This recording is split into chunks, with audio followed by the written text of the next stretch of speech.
I want to talk to you about something that I just taught on my group coaching call with my community of women who are overcoming food and body struggles.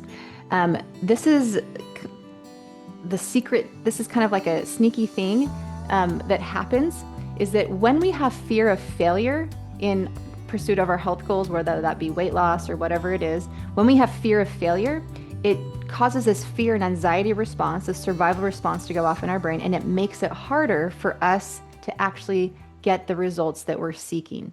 This is true for anything in life. This happens with insomnia. Someone who feels anxious about being able to sleep, what happens is they can't sleep because they're anxious about sleeping. Someone with test anxiety, they may know all the information. They may read the questions and they may know the answer, but because they're so anxious about choosing the wrong answer, finding the right answer, they can't even take the test. That shuts them down. Or they choose answers that aren't that they'll choose answers that they know aren't the right answers out of fear of choosing the wrong answer. So this happens all over. This is a human behavior type thing. But when our survival response is tripped, when we're anxious and really nervous about something, when we have fear that we're going to fail, what happens is that creates and perpetuates future failures. A fear of failure does not create success. What creates success is aligning and beginning to feel like a successful person and to create peace. So, what I specialize in doing is taking women who've dieted and dieted and dieted, and I help them to feel at peace with their bodies before any changes are made. And when they come at it from a place of peace, then they're able to, with greater ease, find or do the actions that create the health goals that they're seeking. Okay. I want to explain one way that this could happen.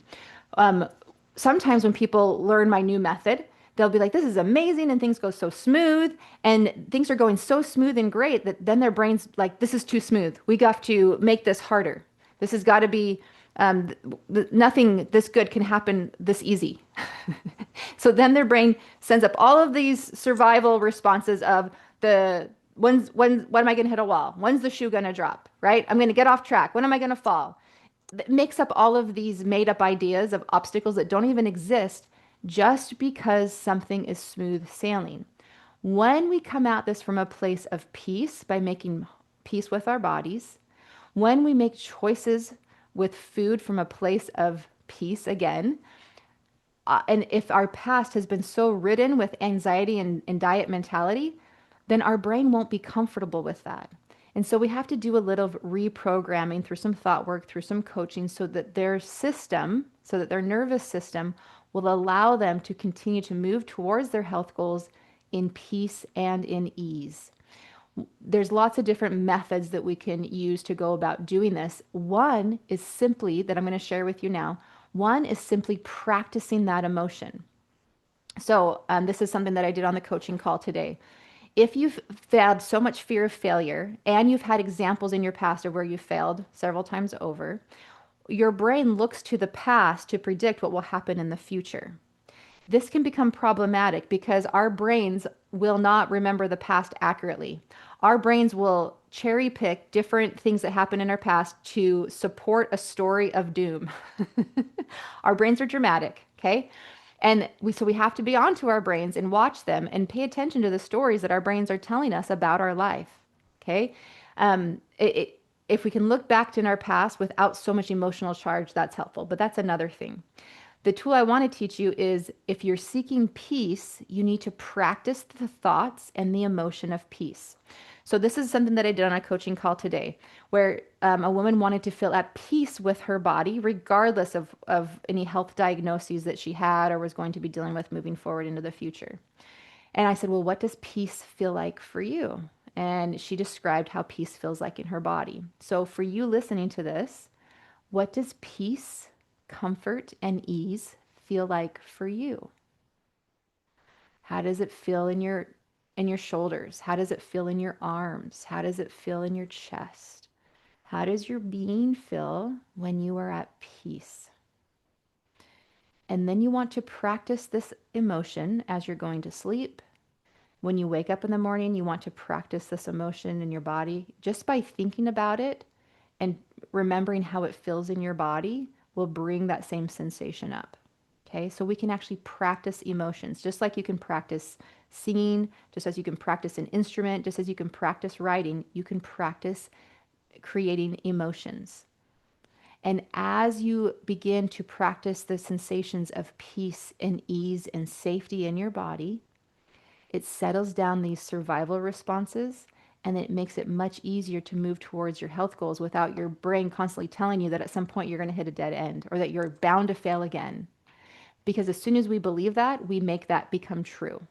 As soon as we believe, oh, this will never work, or I'm just going to hit a dead end, well, then we feel defeated. And when we feel defeated, we take actions of defeat, and that leads to another failure. So, a really powerful pattern interrupt is just by practicing the emotion that you're seeking, especially as you go to bed and especially as you wake up, and then all throughout the day. I like to set an alarm on my phone and practice that emotion. You are literally training your brain in the way that you want it to go naturally. You're creating a an initial response. It may not be the initial response now, but as you practice it, it will be. And when we connect that peace and ease with our body and with food, then that relationship with our body and with food becomes much easier. It does not take very long doing this, maybe a week, 7 days of practicing an emotion throughout the day, and you will notice a significant increase of just this emotion showing up without you having to evoke it intentionally. That mindfulness programs that into your brain, and then your brain will offer this emotion up to you with ease because you've practiced it. Intentional or mindful practicing of an emotion is very powerful for programming the brain. So, how do we settle down that survival response that makes it harder to get what we want in life? So, we have to practice the emotion that we're seeking. And we have to practice it in connection with that thing. So, whatever we practice is what we will reap. Okay. Just like whatever you sow, whatever you plant is what you'll reap. Whatever you sow is what you'll reap. Whatever you practice is also what you will reap. And start to practice emotions. And that's how you will settle down that survival response. There's lots of other ways to do this too, but that one tool is a really simple way, and it's a really great way, just a good thing to practice in general as well. So give that a try and let me know how it works. Bye-bye.